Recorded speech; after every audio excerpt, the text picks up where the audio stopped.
Oh, well, Okay. for the program itself. So for the program, what we want is your idea. Okay. So the program itself is sector agnostic, is age agnostic. Our oldest entrepreneur is 72 years old.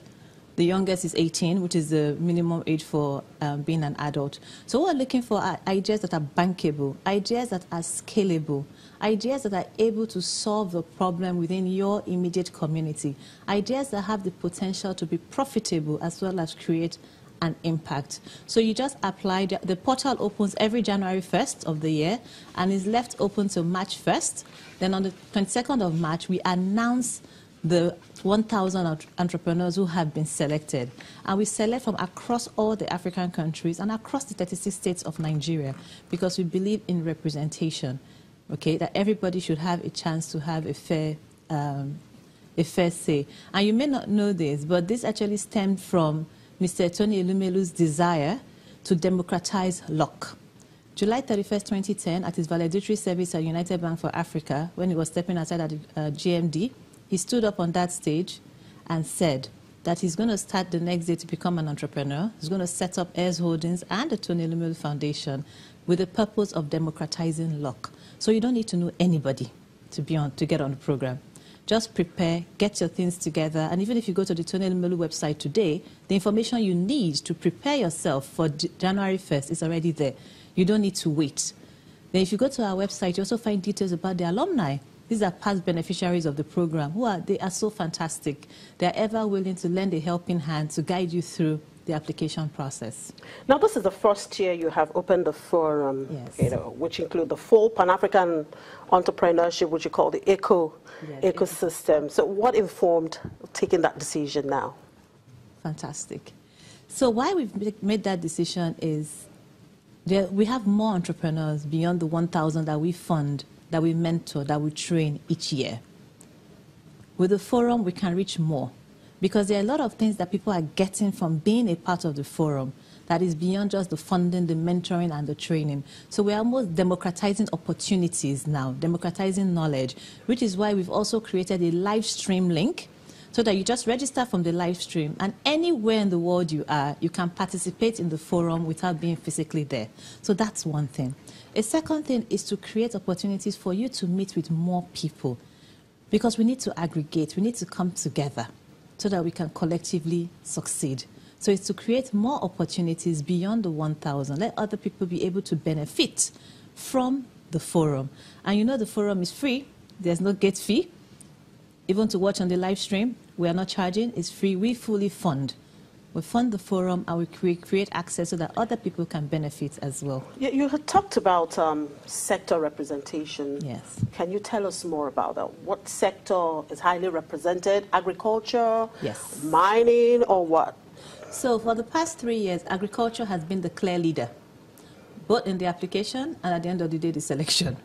We have about 30% of our entrepreneurs across Africa being represented by in the agricultural sector. Other top players in that in the sector representation, you have information and communication technology, understandable. We have fashion. We have the creative industries. We have manufacturing, and we've also got healthcare, which is very, very positive for us because it also reflects what we have as a continent.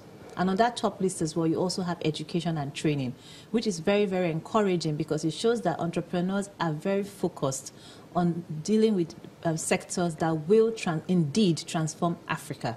So it's very encouraging. Now, looking at entrepreneurial growth Yes. in Africa, what is your outlook like? Entrepreneurial growth in Africa, I think the outlook is very positive. We've had countries in our continent who, through entrepreneurship, have transformed and are continuing to transform the fate of their countries. You have countries who a few years ago probably were in famine or political unrest and whatnot, but today they are coming out very strongly. And the more we continue to encourage entrepreneurship, the more we will get out of the downturn we are in. We talk about made in Nigeria, right, for example. Who will make it in Nigeria? The entrepreneurs. We can no longer continue to rely on the old style model of everybody goes to university, you come out and you're applying for a 9-to-5 job. We have more people with entrepreneurial spirit who are creating jobs.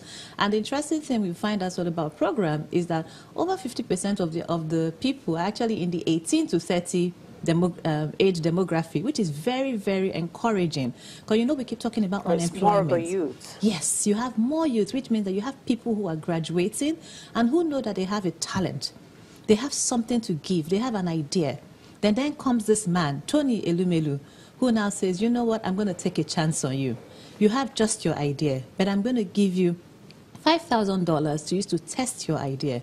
And we hope that more people as well will take up this call to do the same. And we are also happy to offer them our non-financial platform. So we've got a 12-week startup toolkit program where we train the entrepreneurs on how to become an entrepreneur.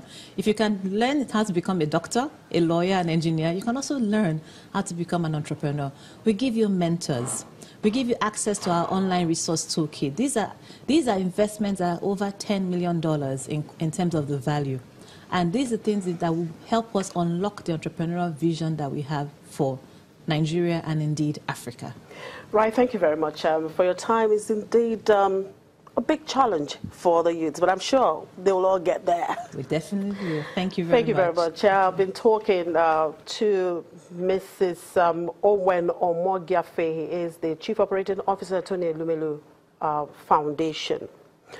We're moving now to look at Monday's trading activities at the equities market. The domestic bourse commenced the week on a bullish note, with the all-share index appreciating by 1.40% to close at 36,831.19 points, as following demand for large-cap stocks. Now, all the major sectors gained, with the banking index recording the highest gain, followed by the oil and gas, industrial goods, insurance, and then the consumer goods indices.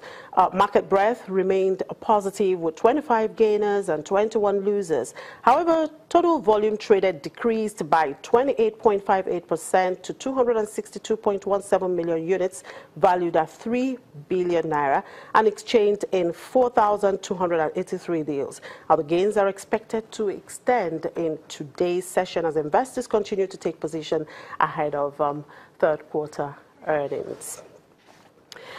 Well, we'll take a quick break now, and when we return, we'll look at the commodities market, precisely palm oil. Just stay with us.